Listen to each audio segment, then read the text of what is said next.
안녕하십니까. 사랑의 집 이사장 주수일입니다.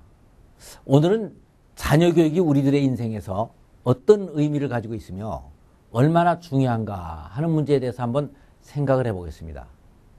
내가 인생을 얼마나 성공적으로 잘 살았는가 하는 인생에 대한 평가는 여러 가지 면에서 생각을 할 수가 있습니다.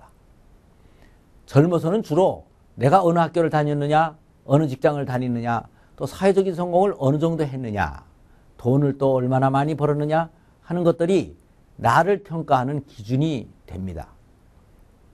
물론 신앙인들은 여기에 신앙생활을 또 어떻게 했느냐 하는 항목이 하나 더 추가가 됩니다. 그러나 나이가 들면 이것이 좀 달라집니다. 나의 성공과는 관계없이 자식들이 어떻게 되어 있느냐 하는 것이 나를 평가하는 기준이 됩니다. 그래서 옛날에 제가 젊었을 때는 동창회를 나가보면 누가 어떻게 잘 됐고 누구는 어떻게 어렵게 됐다, 또 누구는 어떤 좋은 자리로 갔다 하는 것들이 화제의 중심이었고 또 부러움의 대상이 됐었습니다. 그러나 지금 60이 넘어서 은퇴를 하고 보니까 사회에서 사장이나 국장으로 승진을 잘했던 친구나 뒤에 처져 있었던 친구나 돈을 많이 벌었던 친구나 돈을 못 벌어서 근근히 먹고 산 친구나 다 같아져 버렸습니다.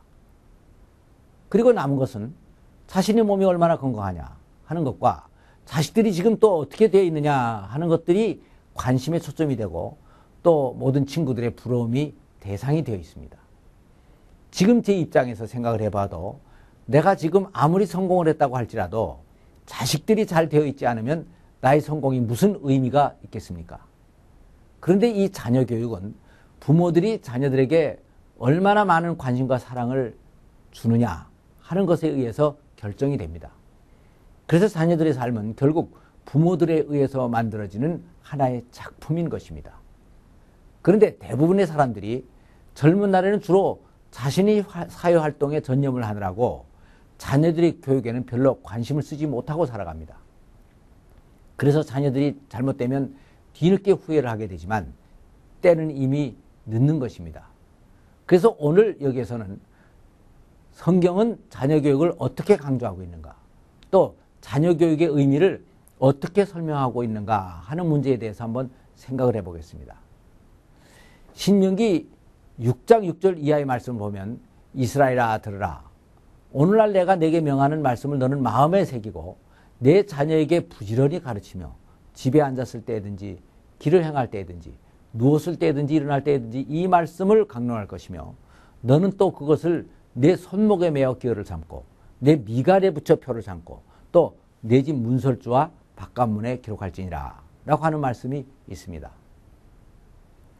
이 말씀은 자녀들에게 하나님의 말씀을 철저히 가르치라는 말씀인데 이것을 다른 말로 표현하면 자녀들의 신앙교육을 철저히 하라는 것입니다.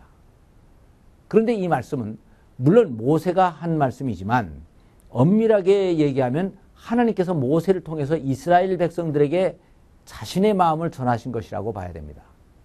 그렇다면 하나님께서는 왜 이렇게 자녀들의 신앙교육을 강조하셨습니까? 그 이유는 신앙은 바로 하나님과 인간을 연결해주는 파이프라인이기 때문입니다. 하나님은 자기 백성들을 사랑하십니다.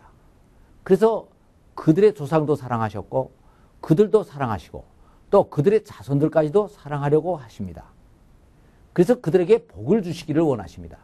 그런데 하나님과 후손들 사이의 관계가 끊어져 버리면 하나님께서 아무리 복을 주시려고 해도 주실 수가 없는 것입니다. 그러니까 자녀들의 신앙교육을 잘 시켜놓으라고 하신 것은 자녀들이 하나님의 축복을 받을 수 있는 통로를 확실하게 만들어 놓으라는 것입니다. 그때 당시에 모세의 설교를 직접 들은 이스라엘 사람들은 다 하나님의 능력을 체험했습니다. 홍해가 갈라지는 것을 보았고 광야에서 만나를 먹어보았고 불과 구름 기둥으로 인도함을 받았고 반석에서 물을 마셨으며 이방과 전쟁을 할 때마다 이기게 해주신 하나님의 능력을 체험했던 것입니다. 그러니까 그들은 하나님과 동행을 하면서 체험적인 신앙을 가질 수가 있었습니다.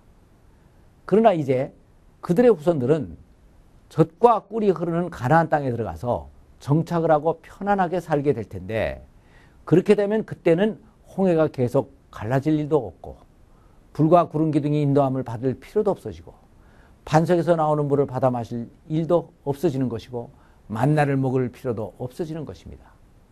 그러니까 부모들이 자기들이 체험한 하나님을 다 전해주지 않으면 그들은 하나님을 잊어버릴 수밖에 없는 것입니다. 이런 것들을 너무나 확실하게 내다보신 하나님께서는 그러니까 너희들은 너희 자손들에게 나에 대한 것을 그렇게 확실하게 가르쳐 놓으라고 말씀을 하신 것입니다.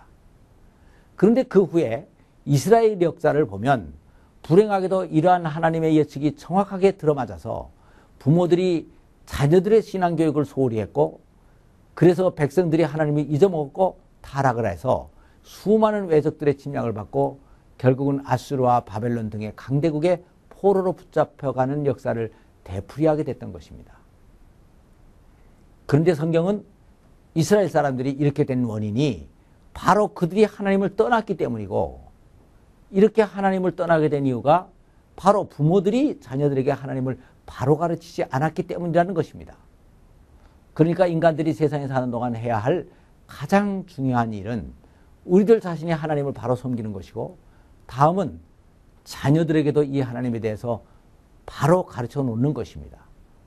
그래서 이스라엘에서는 남자아이들이 성인식을 할 때 보면 하나님의 말씀인 토라를 받고 이 말씀을 받은 자로서 자자손손이 이 말씀을 전수하는 데 최선을 다할 것을 선서합니다. 즉 이스라엘 사람들은 그들이 사는 인생의 목적 자체를 하나님의 말씀을 맡은 자로서 살아갑니다. 그래서 자녀 양육을 단순히 아이들을 학교 보내고 좋은 직장에 취직시켜서 세상적인 출세를 하게 하는 차원에서 떠나서 자기가 맡은 자녀들을 잘 양육하여 원래 주인이신 하나님께 돌려보내는 청지기적인 차원에서 하고 있는 것입니다. 그래서 부모는 자녀들에게 원주인이신 하나님에 대해서 확실히 가르쳐 놓아야 되는 것입니다. 원래 자식은 부모가 낳긴 하지만 부모의 소유가 아닙니다. 하나님께서 내가 이 세상에 사는 동안 기쁨과 보람을 느끼게 하기 위하여 나에게 주신 최고의 선물인 것입니다. 그래서 성장을 하고 때가 되면 배우자를 찾아서 새로운 가정을 이루게 되고 하나님 앞에서 자신들의 생애를 살아가게 되는 것입니다.